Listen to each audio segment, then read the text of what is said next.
students and teachers, citizens who are interested in the Constitution and its effect on life in the United States of America. We have just been talking about home repairs and what kind of wrench you use for certain types of pipes, which we realize that the only one that has any knowledge in this group is Tim the Tool Man Moore, and you don't want Professor Michael Williams to help you whatsoever on home repair. You know, we debated over the last few days for a while about which topic question to discuss tonight, and it came down to two choices. It came down to examining the power of Congress to investigate and hold oversight hearings versus discussing and evaluating the contribution and significance of Meatloaf to the history of rock and roll. Wow. And it was an intense debate, and unfortunately, Professor Williams got outvoted there. And so we will be looking at congressional power of investigation and not talking about, you know, I will do anything for you, but I won't do that because nobody knows exactly what he won't do, which is a conversation. If you listen to the whole 8-minute song, you find out. Oh, okay. Enlighten me, please. Well, she says, one of these days you're going to cheat on me. And he says, I won't do that. I won't do that. It's a beautiful love song. A beautiful love song. And now I'm praying for the end of time. Well, that's a different one. That's a different song. Okay. Well, we will continue this conversation in another segment because that's not even close to what I was thinking there. So I do want to remind students and teachers who are viewing this program that we try to keep them as close to an hour as much as we can, given the nature of our relationship as a group and as friends. But also, when you go to the YouTube, remember there's a button you can push that says show more, and it gives you a timestamp that we try to break down our hour-long segments into the topics that we discuss. So if you're specifically interested in something, one thing, you can do that by going to the timestamp, and usually they're somewhere between 5 and 15 minutes long there. So we are going to talk about the power of investigation and oversight by Congress. This power, which might be considered by some as an implied power, has historically waffled. This is my view. I'm not going to pull the other three into my crazy world, but I think it's waffled between, Congress actually doing its job, investigating, and then coming up with a legislative plan to improve the situation in the United States of America. I do believe that has occurred numerous times, and hopefully we'll be able to talk about that tonight. But I also believe that there are plenty of examples in which the power of investigation is really about show trials. These are kind of equivalent to Stalin's show trials, in which congressmen get to pontificate and, watch me, I'm so outraged, kind of thing. And hopefully we'll be able to talk about that as well. So as we explore the rather significant current topic, it is obviously significant if we look at the January 6th Congressional Committee investigating the events of January 6th, we want to be able to focus on the following, and hopefully this will give you some guidance of what we're going to talk about tonight. One is we want to look at the source and intent of congressional power to oversight and investigation, as well as to who and what can they investigate. Who can they investigate? What can they investigate? And give students here some parameters there of this power. We also want to look to the question of to what extent has this power successfully functioned, and has it had much impact on the direction of our nation state, the United States of America. And lastly, we want to explore the congressional subpoena power, and does it really have something with teeth? Does the subpoena power have teeth, or is it just a paper tiger? So hopefully that gives you some guidance into some of the discussion tonight. And I'd like to open up to the panel here to provide guidance to the students. That is, in deconstructing the question, what is the question asking students to know and students to be able to do here when they go to testify? So Professor Williams, since it is, of course, a time of memoriam for Meatloaf, and you're a Meatloaf fan here, we'll start with you. What's your thoughts about the question? What's the question asking students to know and be able to do here? I think one of the important parts of the questions that students have to definitely focus on is the separation of powers, right? I mean, this to me is like, I would understand if students looked at this question and kind of rolled their eyes. So like, wow, this is not the question I was hoping for, right? But in terms of the way a democracy works, and the way a democracy like the United States, where there's this separation of powers, this is a critical power that Congress has, and it's critical that it uses it in the ways that it should, as David, as you kind of referring to. And it's critical that citizens understand the reasons why this is important for Congress to be doing this, and to maybe not always go into it with the assumption of, oh, they're just showboating, right? I mean, in order to legislate and make laws, members of Congress have to get information. And oversight and investigations are ways that they can get that information. So to me, first and foremost, it's a question of separation of powers. Professor Moore?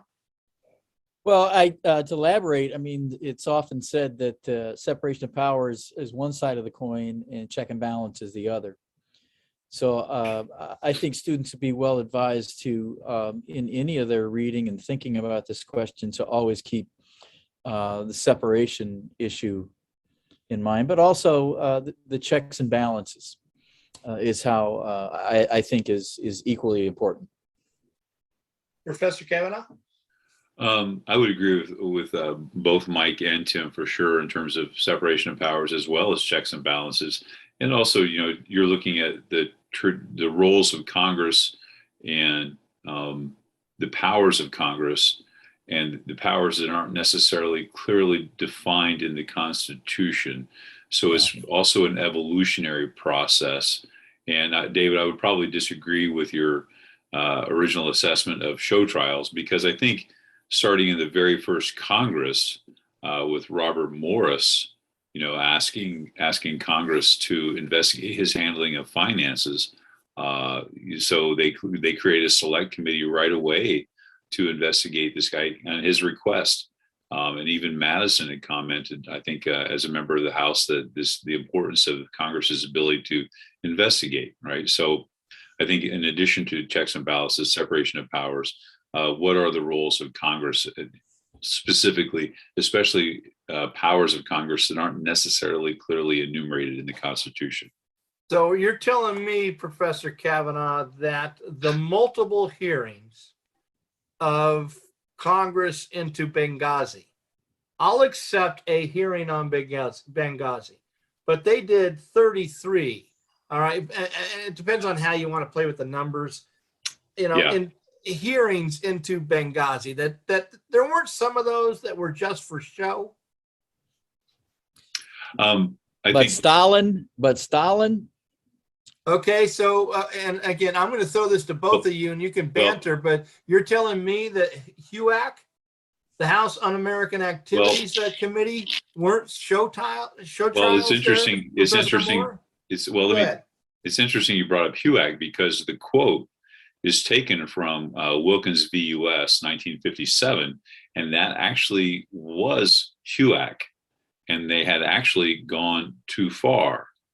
So when the students read the quote, make sure you click on make sure you pay attention to that case from where it was taken, because that the court lays out the fact how far Congress can go in its investigatory power. And in this case, they believe they went too far. And HUAC, House Un-American Activities Committee, during the Red Scare for students, the court was kind of, they were limiting that role. And David, I agree. Yeah, absolutely. Have there been political show trials? Absolutely, right? As long as we have politicians, there will be show trials.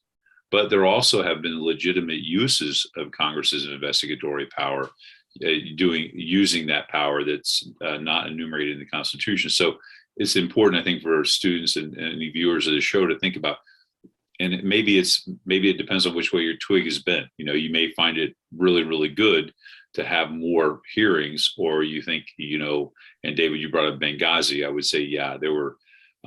I think when you look at, I think the very first Benghazi hearing was the House Intelligence Committee. Mike Rogers was a Republican, was the chairman of that committee. You know, they brought people in, said, well, this is nothing could really have been done here. But after that, then it became, well, I'll use the term that people use, a witch hunt, right? Yeah, and I just want to say, I did say, there's been a lot of hearings for legitimate, and in fact have accomplished some great things, but there's also been this other side. But yes, Professor Moore, you've known me for a long time, and hyperbole is not a concept that's unknown to my verbal interaction. So Professor Moore, let's start the more formal discussion with you, and I hate to do this but I do it to you all the time. It's a two-part question. But you are our guru on the founding and framing period there. Yeah, you might want to write this down. First of all, the power. All right, the power of investigation, and I do believe that also. I mean, I don't know if investigation and oversight are synonymous or if they're separate things. Maybe we can clarify that tonight.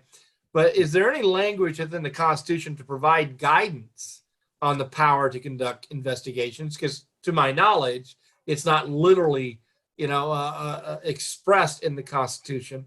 So that's the first part. And secondly, if it is an implied power through Article 1, Section 8, the enforcement powers of amendments, the impeachment power, the impeachment clauses, can't we just assume that it's very broad?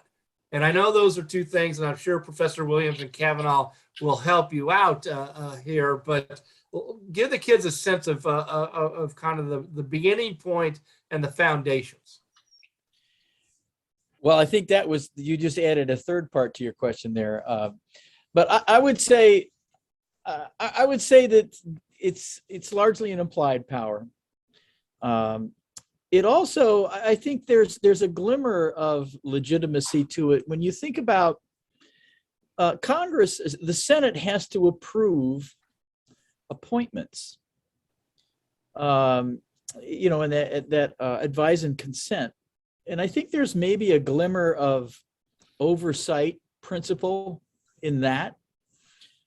So in other words, if you're asking textually in the Constitution, is there anything there that would legitimize and authorize oversight? I think the confirmation process in many ways is that same thing. I'd also recommend for your consideration, I'll go out on a limb on this one. I think when the Constitution says that the president, can occasionally inform Congress the State of the Union, I kind of see that as somewhat of an oversight principle. President, since I think Wilson shows up and gives the State of the Union. Now, talk about theater. I think most State Unions, to your point, are kind of show more sizzle than actually content. But the fact that the president is required by the Constitution to give the State of the Union, I think there's an element of oversight there. So that's how I would answer the question textually. No, go ahead. Well, Chris or Mike, thoughts? Well, I'm going to go with the very beginning of Article 1, all legislative power herein granted, right? You can go back to the convention. I think it was Mason that talked about legislators possess inquisitorial powers. They got to meet frequently to inspect the conduct of the public offices. I think James Wilson wrote an essay in 1774 talking about the grand inquisitors in Parliament. So I think if you look at the very beginning of Article 1, all legislative power herein granted, I think that just kind of lays it out right there. Yeah, but So is there, go ahead, Mike.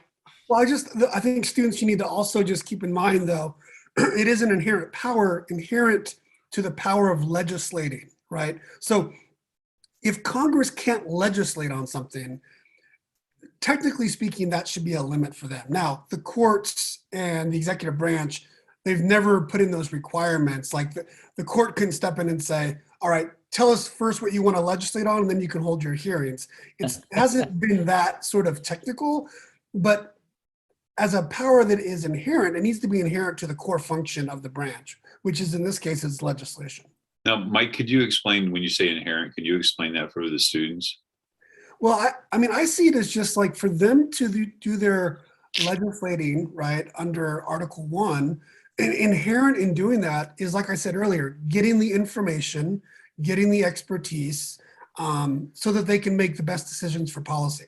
So it's just built into the process. It's just a natural part of the process. Yeah, thank you, Chris. Yeah, it's just built. And I apologize, Tim. I had to step out for a second, and I don't know if you touched on this. When you say inherent, so much of the inherent powers of the American Constitution have been adopted, from the British system. Is there any British antecedent to this? Well, sure. As referenced, as Chris referenced, the Parliament had that clearly, and also an antecedent to our Constitution is how the Articles operated. I mean, they had a lot of committees, and in some of those committees, they actually hired private citizens. And Chris mentioned one of those private citizens who shows up in the constitutional system, and Robert Morris. And he was basically hired by Congress to continue his role as the national financier and oversee the checkbook. And so it wasn't uncommon for Articles to have these oversight, have committees put somebody in charge of something, and they would exercise oversight in that. Now that's in a sense a parliamentary system. To your point, David, they kind of inherit that from a British antecedent. So to me, it's often interesting to think about whether, we created a separation of powers system. In some ways, at least at a theoretical level, I think a parliamentary system, it's much easier to do oversight because it's all oversight. It's a legislature that's running the show. And so that oversight on paper should be very, very much easier than, say, a separated power system the way we have. Tim, can I ask you a question? Because my history on this is really foggy. General St. Clair. Yeah. Was there an issue with him early on? There are two big famous 1790s congressional oversight issues. There was other minor ones too, but yeah, I mean, there was the worst military defeat we've ever had. Sinclair, there was one before Sinclair had in 90, I think it was 92. Congress 1792. Sorry. So Congress decides to stick its nose into this debacle and wound up in doing a thorough investigation and more or less through Henry Knox, Secretary of War. I mean, they requested money from the Secretary of Treasury, Secretary of War, and they went after Knox pretty heavy at the end of that investigation. The other one was the Jay Treaty showdown, very unpopular treaty. And so the Senate wanted to see the papers, wanted to see all the documentation associated with that negotiated treaty. And Washington did comply with the Senate's request, and then the House wanted in on it. They requested papers, and the argument was, well, you're not involved in treaty making, so therefore you have no right to these documents. And then they went back and forth on, well, we can fund it or not fund it. So they're arguing kind of an implied power there. I think that's interesting. But the minor ones too. There was some minor squabbles with Hamilton on getting stipends for von Steuben. They wanted to see some more details of what his requisitions were. There was also students might find it interesting. We were involved in some payoffs to the Barbary pirates.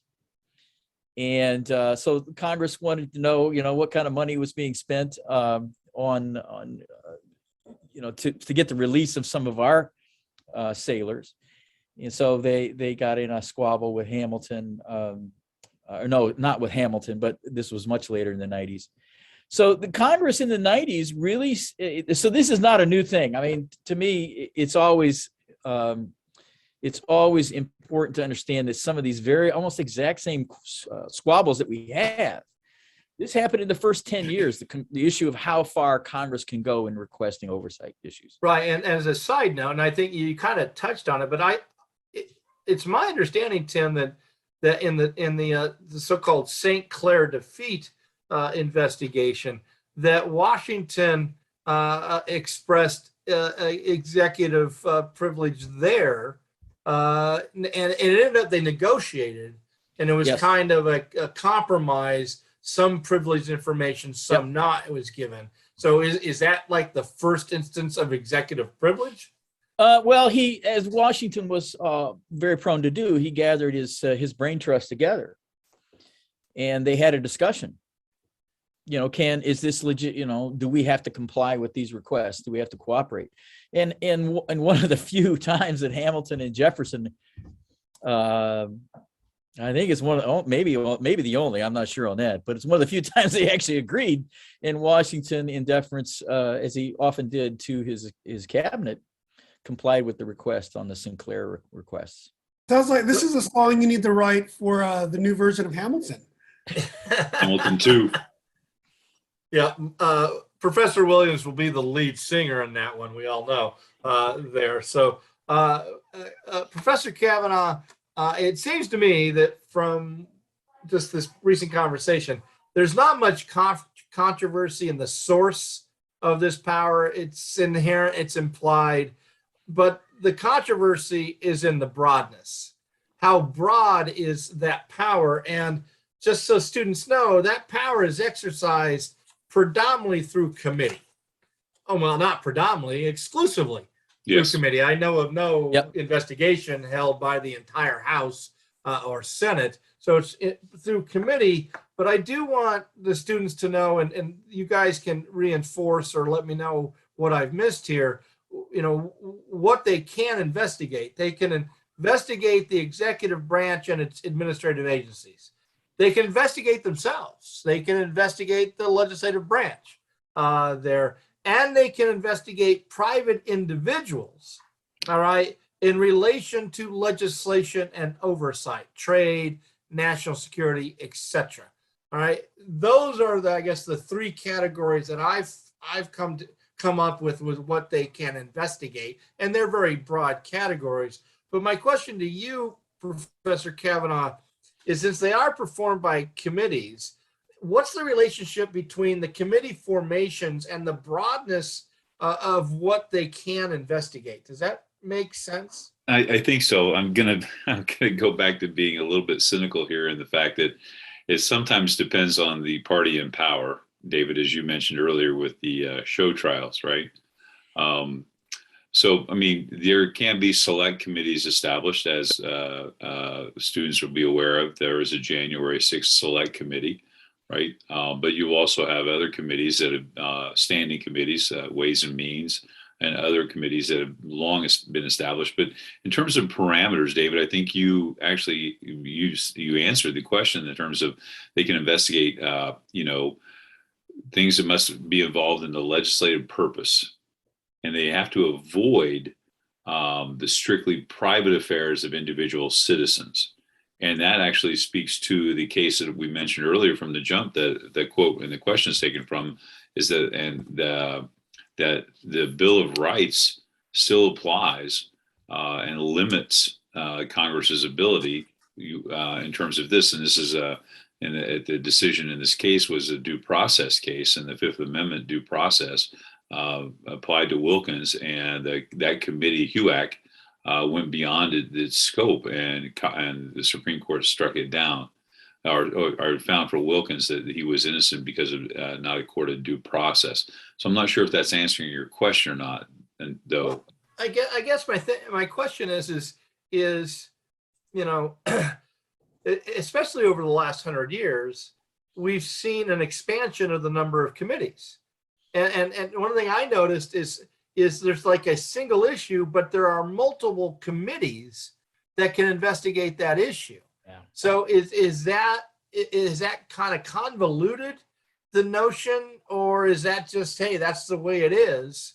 Well, I think- You can have 4 committees investigate a single issue, and therefore it broadens it, and therefore the power is very broad. well, I would say yes to both points, right? I think yes. I mean, there is theater involved, because I think the idea that if you're a chairman of a committee and you have a hot button issue, and you have a chance to investigate, you want to use that, because there is a political career and the political reality of making sure that I hate to say I'm so cynical for students, but that you may get your 15 minutes, right? You could be on a minor committee, but wait a minute, this is somewhat related to what our job is in terms of oversight. So we can call witnesses, we can have testimony, we can make it on, maybe a cable news channel, that kind of thing. But then again, when's the last time someone's accused Congress of being too thorough?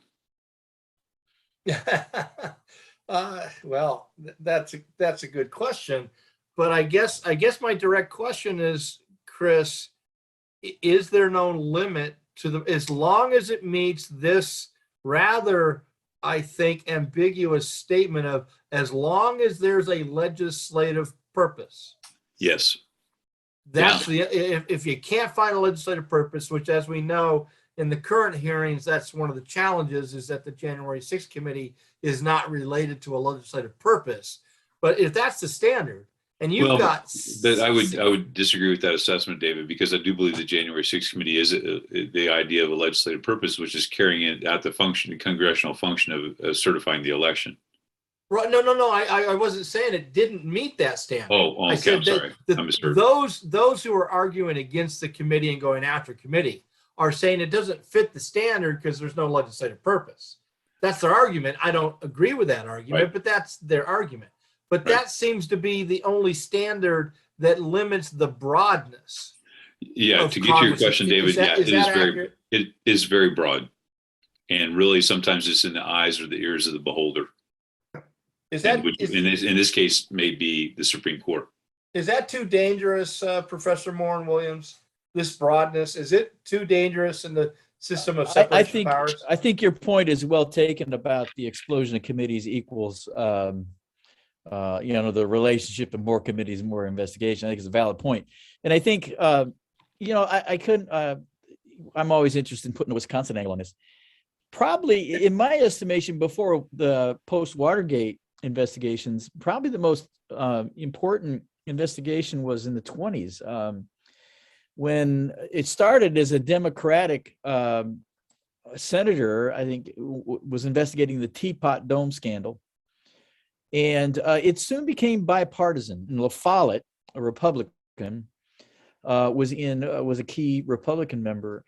So I think your point about the bipartisanship component is important for it to your very original first point, for avoid being a show trial. And I think Teapot Dome investigation, that was a Senate investigation, might bear that out.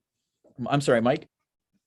Yeah, I wanted to just point out that there's a lot of good literature and research right now about the effect of divided government when there's one party in the White House, another party in either the House or the Senate, and how that affects the number of hearings and oversight we see. And there was this researcher in the early 1990s, David Mayhew, who wrote this book called Divided Government. And his big finding was that, Congress is passing just as many laws with divided government not. And he also had in there an argument about, and there isn't any change in the hearings, right? The same amount of oversight takes place. Well, the last 20 years, scholars have looked at that again, and they're coming to the opposite conclusion, right? They're finding that divided government and it leads to more, and then it leads to different types of partisanship. And I know this isn't going to be surprising, but it's just, Tim, what you were just saying. The House is way more partisan than the Senate with these hearings. So we see much more likelihood of the Senate working together, even with divided government, than we would in the House. So I would add that.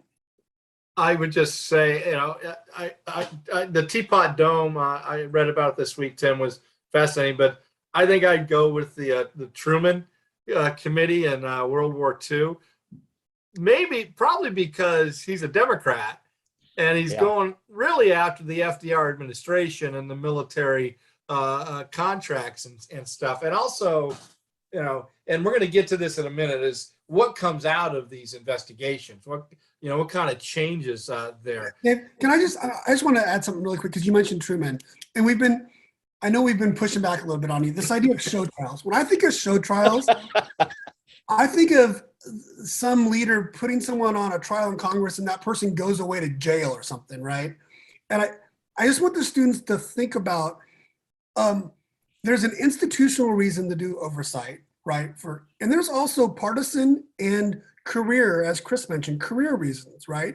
And Truman really made a name for himself by being involved in that hearing. So I don't necessarily see it as a bad or a good thing. I just think students should analyze, okay, how did this party benefit from this particular hearing?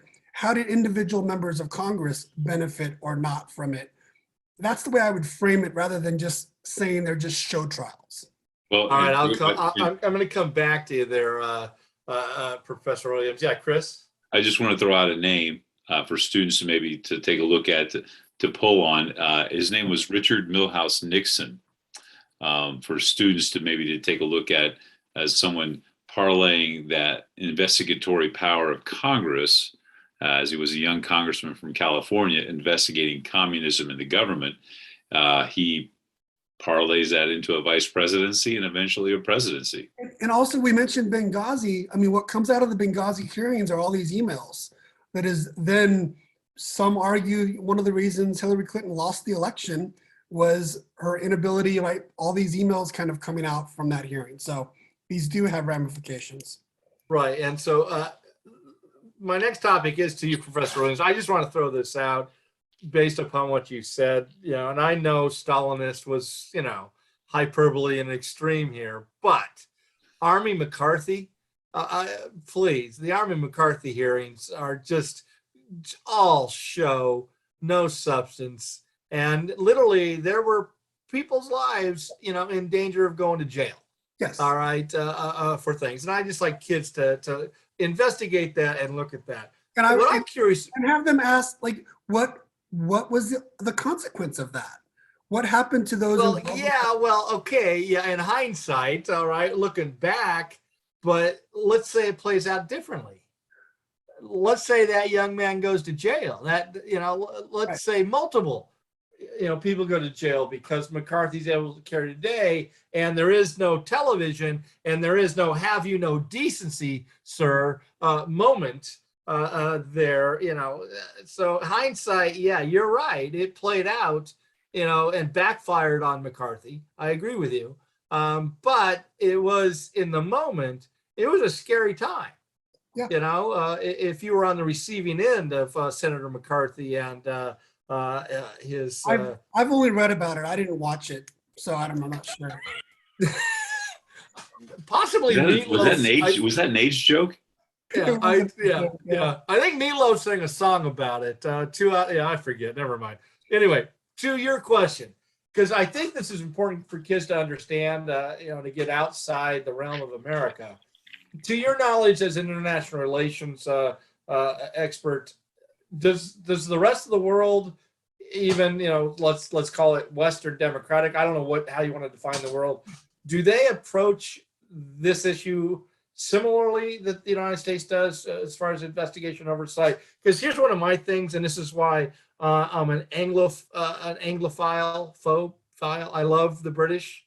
Wow. In the British system, if they get caught, except for the current prime minister, but if they get caught, they resign. there's really not a lot of need for investigation because there's this whole sense of honor and virtue in the British parliamentary system. They resign. I resigned my office. I got caught. I screwed up. So I'm just wondering, that's my one little example there. Does the rest of the world deal with it the same? Yeah, I mean, in terms of democracies, you see there's all these different ways to do oversight, right? You have hearings we talked about. Some countries have ombudsmen. Some countries do commissions of inquiry. So we see all those. I think one of the biggest differences for students to think about is to think about a parliamentary system where there isn't the separation of powers and the checks and balances, right? One of the types of oversight that those systems have that we don't have is question time, or even just the ability of members of the legislature to ask specific questions to the executive branch and get an answer. We don't have that built into our system. On the flip side, I was reading this week about Australia, United Kingdom, New Zealand, how they're trying to revamp their intelligence committees, right? In terms of oversight with how the executive is collecting intelligence information. And it's been tricky because in those parliamentary systems, members who are ministers in the cabinet are also sitting on the very committees, right? So it's been much harder for them to do the kind of oversight they want, just because the lines, they're not even blurred, right? It's just like a Venn diagram of, you have the same actors who are in the cabinet are sitting in a hearing room, and they're not allowing the information to come out. So the final thing I would comment on this, and there's some interesting literature out there about the rise of populist leaders in not democratic regimes that are becoming less democratic, for example, Hungary. And there's a lot of interesting information out there about how the president in that situation is specifically targeting oversight hearings, like not allowing them to happen as a way to consolidate power. So there's this reverse effect as well. Like some scholars will talk about, show me a place where there's strong oversight by the legislative branch, and I'll show you a place that probably has a pretty stable democratic system, and vice versa. So that's what I have in terms of thinking outside of our lovely borders. So, Tim, let's try to put an optimistic, positive twist on this, since I started out with Stalin. Give this to Chris. Give this to Chris. Actually, well, it's to all of you. I'm just trying to make, share the, share the passing, because, you receivers, you get all upset if you didn't get enough, throws your way. I'm going to take my shirt off and march out here pretty quick. It may have cost them the NFC championship game by doing that. So I'm just curious, and this is to all three of you, but I'll let Tim start. So can you give examples of congressional investigations in which it led, which theoretically it's supposed to legislation that improved the American, political culture, political life there? Yeah. Well, I'll offer two events in my formative years. I think coming out of the Nixon administration, I think there was some healthy oversight on the executive that came after all the Watergate hearings. I'd also suggest, maybe some of the was it the church investigation or the church report, looking into some of the intelligence committees, intelligence activities. So I'd offer those as maybe being beneficial to the public good. Professor Kavanaugh, Williams, do you have any others? I have another one, but I'm curious to hear from you guys if you can think of any congressional investigations which led to legislation that tried to improve the political culture. Well, I don't know if this improves the political culture, but I think that when Gerald Ford actually came before Congress to explain why he pardoned President Nixon, former President Nixon, he was the first president since Lincoln sitting president. And when Lincoln actually goes, is to his. I'm diving into a different area here, but that's when he gives his really famous "All Laws But One" speech during the Civil War, because he had suspended habeas. Congress was not in session, and so he tells, "Hey, you know, I did this. You guys weren't in session." So he gives a really famous address. We're getting into executive power here, but he's giving this to Congress on July 4th, I might add, and says, yeah, I've done this now. You guys make it right. So here's a sitting president in front of a congressional committee, called him about the idea of suspending habeas, and he gives this very famous address. It's All Laws But One speech. Students can check that out. And then Congress then uses their power to suspend the habeas corpus during the Civil War. Mm. Yeah, you know, I was going to mention the two that Tim mentioned, but I'll throw this out for the students. The Iran-Contra hearings, there's usually like sometimes a majority report and the minority report, right? And what the students should get out of that is, at the time, the minority report was written by then Representative Dick Cheney, right? And in the minority report, he says, yeah, we got all this information on what happened with Iran-Contra, but nothing went wrong. Like, the president should have this power to conduct international relations in the way he did it. And what that is the beginning of is this idea of the unified theory of the executive, right? That's the first time it's actually kind of put in place in a document in Congress. That later then becomes the theory of rule that Dick Cheney is going to then have in the White House when he's the vice president with President Bush. So Yeah. that's not exactly what you wanted, but that's another example for the students. There's one that comes to mind pretty recently that I think everybody can agree on. The VA, the Veterans Administration. I think it was in the mid-teens, maybe, that there was a congressional investigation into all kinds of inefficiencies, Shenanigans. I think that may run the timeline up closer to where we're at now. That students might want to look into that, because I mean, what better public good do we want than treating veterans right? So.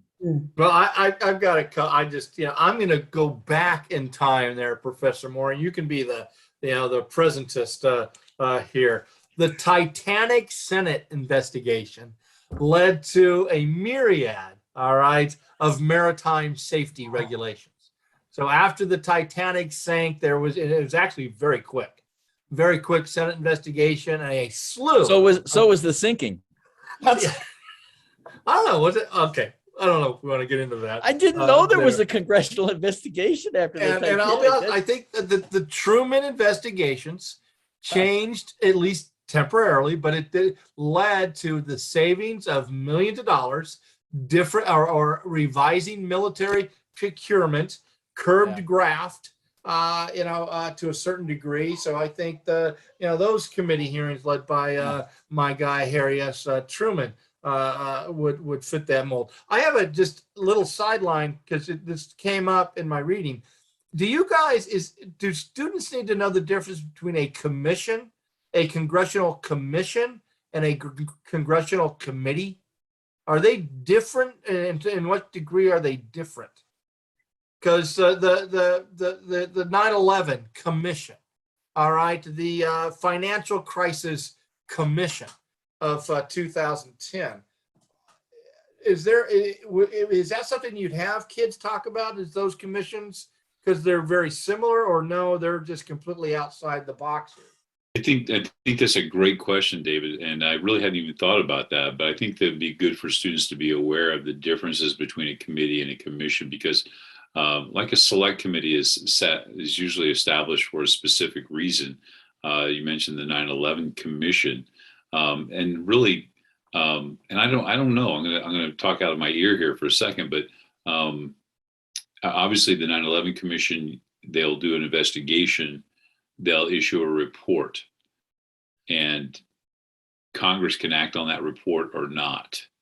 But a committee, I guess they will present their findings, and then I guess Congress will act or they won't. I don't know though. What do you? I thought my understanding was it's about who serves on them, right? So with committees, it's members, it's legislatures.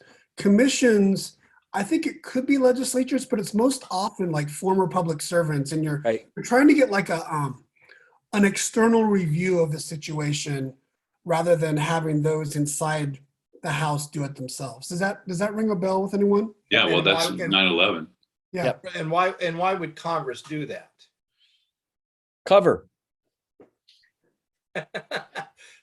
Okay, run with that there, Professor. Well, Wong. I think, I mean, to the point of, you don't want the fox, guarding the hen house. So I guess at a theoretical level, I think it provides a little more gloss of objectivity and neutrality and disinterestedness. Yeah. Whereas the polemics, if you're a member of a party or on a committee. So I think it's, and I said cover, and it could mean that's not necessarily a pejorative response. I think that there could be legitimate cover. Well, did anything come out of either the 9/11 Commission or the financial? That's what I'm wondering, because the point of investigation is a legislative purpose to hopefully, if they find anything, is to try to fix things. What's the if the purpose of commission is only cover, which I'm assuming that's not necessarily the case. These commissions report to Congress and they make recommendations, because we know the 9/11 did. But did we get any changes after the 9/11? And did we get any changes after the financial crisis commissions? Well, I think part of the 9/11's findings, and I could be wrong here, but I think it helps to lead to the creation of the Department of Homeland Security, because what you had and what they found, that there were so many barriers between agencies in terms of sharing information. And every agency has its own little niche, and they want to hold on to that niche. And so information was not being shared by intelligence agencies. And I think that was one of the recommendations from the commission, was to to do away with that. So I don't know how much push that had on the creation of the Department of Homeland Security, but I think that was one of the things that they talked about. Yeah, and in addition to that, it's the Director of National Intelligence was created as is supposed to be this person to coordinate the 15 different intelligence people in the different agencies. So, and now it's a whole separate analysis for the students to find out whether it's actually working the way it should be. But that's what came out of it. I don't know about the financial debacle, though. I don't know, David, if that commission, if there was any Well, action. did the consumer protection current senator from Massachusetts, Elizabeth Warren, advocated, did that come out of that commission, or did that predate the findings of the commission? That's something. I mean, I think kids, you might want to look at that commission and whether it was, again, a show thing and cover, as Professor Moore says, or if something legitimate, because my reading of the current financial situation is that nothing changed fundamentally from that commission. Time is, of course, our enemy in all of life. So I want to turn to Professor Williams, because he actually has a law degree and don't know what it's worth, but he does have one. I've seen the paper on his wall, somewhat recently. But why is it necessary for Congress to issue subpoenas? Don't citizens just have an obligation to show up? Why a legal document to say you got to come to legislative hearings? Well, because I don't think that is the assumption. I think that the assumption is that when a member of Congress or a congressional committee says, we want to see these papers, or we want you to come speak with us, our inclination might be to say, no, I don't want to do that, right? I sit by my phone on a daily basis hoping they'll call me to come talk. Well, so maybe after this goes live, you'll get some phone calls. I don't know, but You could get your show trial. yeah, so a subpoena is it's a legal request that you have to show, right? Or you have to show the papers. So I think it's a necessary tool that Congress has to get folks to come forward. Now there are limits, right? I mean, all lawmakers and citizens, they still have their constitutional rights. They can still invoke the Fifth Amendment. They still have First Amendment rights. One of the interesting sort of things I read about this week and thinking about this was what some scholars are calling congressional surveillance, right? So think about the January 6 hearings where Congress subpoenaed all these different mobile companies, and they said, hey, we want the data, not just on people who were at January 6th, but we want to see communications on people who posted on it, who were writing emails about it, because we want to see what sort of planning was going on. And the law on this is pretty vague right now, whether some of the limitations, some of the Fourth Amendment applications that clearly apply to the executive branch, it's a little vague on whether they apply to a congressional subpoena. And this is part of the push and pull that's happening right now. Could a member of Congress access my emails or my text messages or any of the students? And what do we think about that kind of power and what sort of limits there should be on that power? So that's just and this is all to all three of you. So does Congress investigatory power imply criminal or prosecutorial power?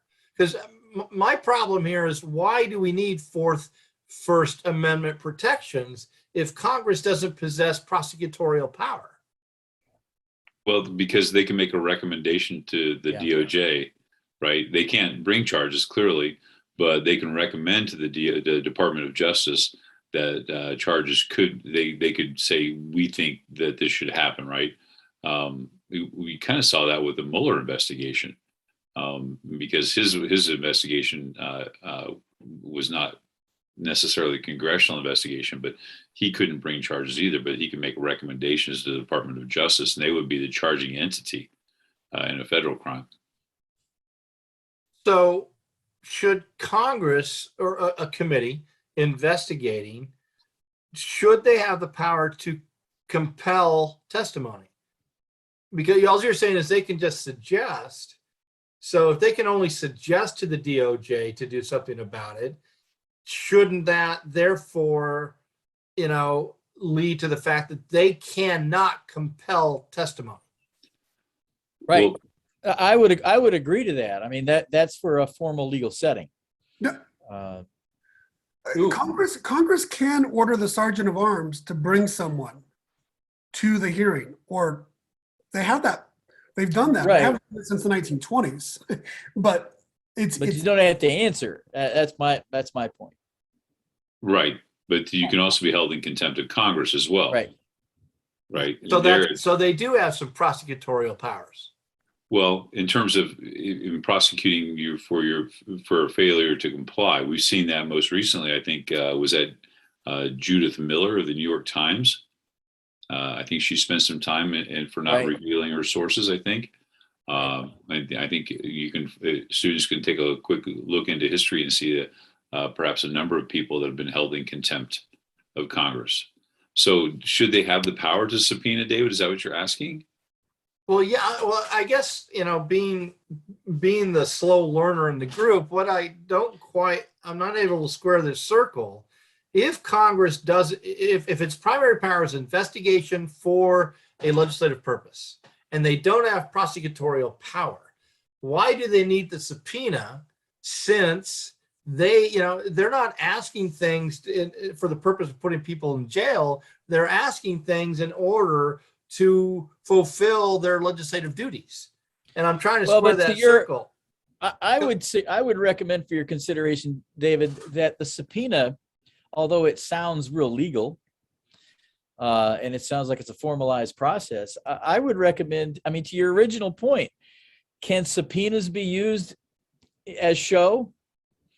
I think there's an argument to be made that they can, because it has that gloss of legitimacy and this aura of legality. So I think subpoenas could also play into your original statement that there's a lot of show in all this. And the students should look at, there's a real recent Supreme Court case on this, right? Trump v. Mazars, I believe, where Trump challenged the the committee on asking for his tax returns. And my understanding is that the court kind of introduced a new 4-part test that the students should probably look at. They remanded it back down to the lower courts. But basically, the two sides, Adam Schiff was saying, we don't have to show anything, right? Kind of acting like he was a lawyer in the Lopez hearings with federalism. And Trump saying you can't check over anything. And Roberts kind of said, no, there has to be some in between. There needs to be something else going on. But this is really like, this is right now been in front of the Supreme Court. And my point, I believe that absolutely the subpoena power should be able to exist. Now, if you want to deny it, then, that's a roll of the dice, I think. But truly, if it's a given, and I think it is, that Congress has the power to investigate, right, for various purposes, then if they don't have the ability to compel people to give testimony, right, then what power do they really have? Now, and going back with what Tim said earlier, we saw this going back to HUAC, you saw people use their Fifth Amendment right, say, I refuse to testify, which the individuals have that right. But I think Congress does have that power to issue subpoenas, and we know the sergeant at arms can actually arrest people if need be. Well, that is a perfect place to, unfortunately, wrap up this discussion here. And I think we'd all agree, to all students, and I'm going to state the obvious, that you need to be following the January 6th committee, because this really, ferrets out all of the things that we have talked about. The ultimate authority, because that's been questioned. The subpoena power, that's been questioned. The legislative purpose here, that's been questioned. And so in some ways, the January 6th committee, and we have no idea where it's headed or when it's going to end, is a perfect case study for students and teachers to follow along with there on this question. Hopefully we've provided some conceptual, philosophical, historical foundations to this power, and that you learned about the first committee. You've learned about the Titanic committee there, which is one of my favorites, the Truman, which I still think stands out as one of the most effective there. Next week, I believe we might be heading towards another kind of foreign policy question in the national security state established in 47, 48, the beginning of the darkness of the American experiment, as I say, with the creation of a secret government. And that is not my statement. That is, and I'll see, do any of you remember who Bill Moyers is? Yeah, and he created a PBS program back in the 80s called The Secret Government, talking about the national security state and the National Security Act. And we're going to be talking a little bit about that hopefully next week. Until then, didn't he do a show on Meatloaf too? I think it was one of the same, because I think Meatloaf worked for the NSA, if I'm correct there. That's right. Because what's his most famous album? Bat Out of Hell. Bat Out of Hell. If that's not a national security action, I don't know what is. Until then, peace, love, yogurt tacos, bye, bonds. We'll see you next week.